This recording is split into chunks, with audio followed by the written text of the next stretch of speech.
Hi everybody, my name is Larsen. In this video I'm going to show you how you can use 5 different Sus4 triads to improvise over a major 7 chord. So I'm going to take a C major 7 chord, and then for each of the different Sus4 triads I'm going to go over. I'm going to show you how to play the arpeggio, how you can make a line with it, and also how you can use them as part of a chord voicing if you want to play the chord. If you want to learn more about jazz guitar and check out some interesting arpeggios, scale sounds or chord voicings, then subscribe to my channel.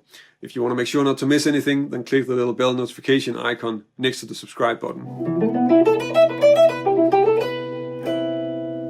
This first example is using an E Sus4 triad.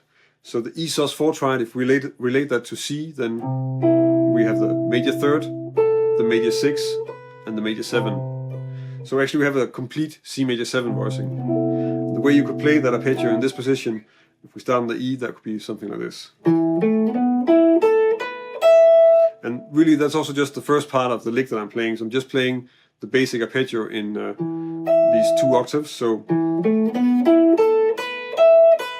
and then I start mixing it up with some E minor pentatonic material. So ending on the major 7.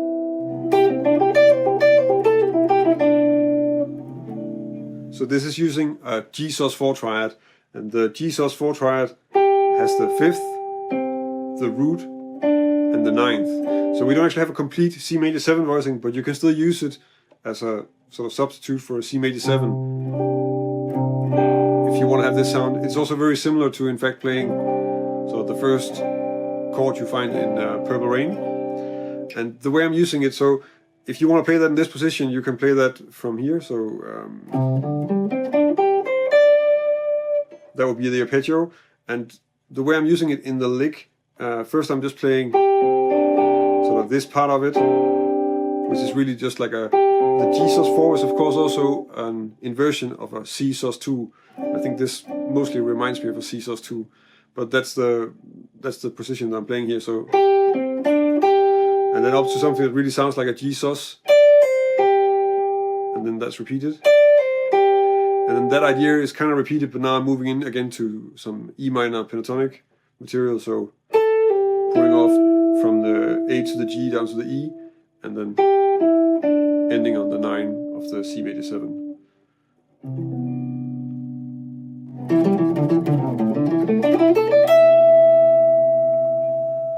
Here I'm using the A Sus4. So A Sus4 is giving us the 6th, the 9th and the 3rd. So we kind of have a C6-9 chord like this voicing here. And the way I'm playing it, so one way of playing it would be just to start here in the position, so D, like this. And the way I'm using it in the lick is actually that I'm using the fact that we can move up in octaves and then use the different string sets and use the same fingering. Which works really well for these Sus triads. Actually something that works well for most arpeggios. So I just start with more or less a standard sort of C major, even C major pentatonic run. So it's just all A minor pentatonic. And then you get the Sus4 triad.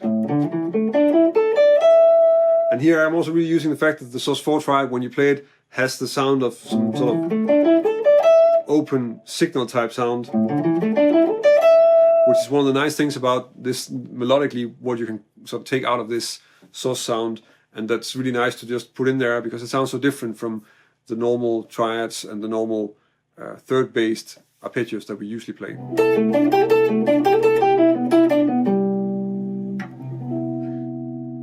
Here I'm using a D Sus4 triad. So the D Sus4 is going to give us the 9, the 5th and the 6th. So we don't actually have a 3rd, and it's not a complete voicing in that sense, but it's also still a nice part that we can play it. It's kind of similar to what you'll find very often in sambas, where they'll play this type of voicing and then just leave out the 3rd. So the line that I'm playing, I'm starting on the A, and then skipping down an octave, and then just up the arpeggio, so A, D, G, and then again up to A, and then the same idea repeated. And then from here, skipping into some E minor 7 arpeggio, so ending the line on this G on the C major 7.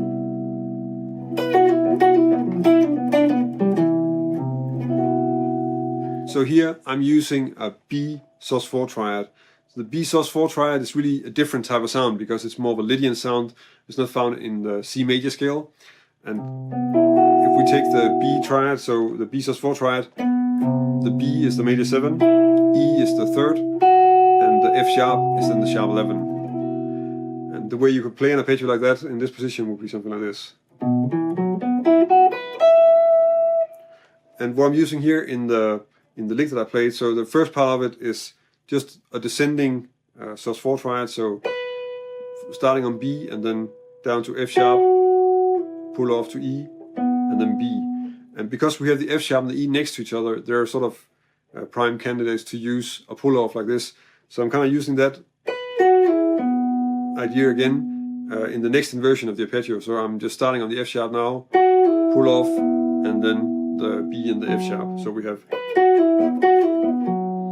And that's a really easy way to use these inversions of the triad.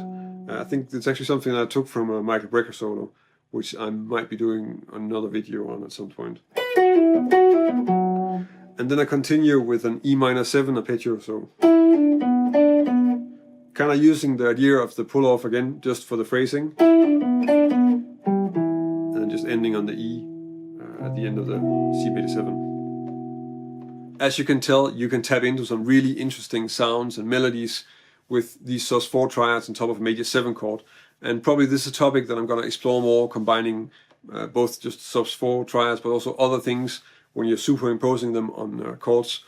And I'm of course also curious if you have something that you use a lot. So are you superimposing certain pentatonic scales or triads or chord arpeggios on other chords, and that's something that you find work really well? Then leave a comment on this video, because I know I'm curious, and I'm sure that the other people watching the video are also curious to hear if you have a great suggestion for something that you can superimpose on top of a chord. If you want to learn more about jazz guitar and this is the first time you see one of my videos, then subscribe to my channel. The videos that I publish here every week are on exploring interesting things on jazz guitar and finding some solid methods and good strategies to get it into your playing. If you want to help me keep making videos, then check out my Patreon page. It's because of the support that I'm getting from my patrons that I can keep on making videos every week. And if you join us over in the Patreon community, then I can also give you something in return for your support. That's about it for this week. Thank you for watching, and until next week.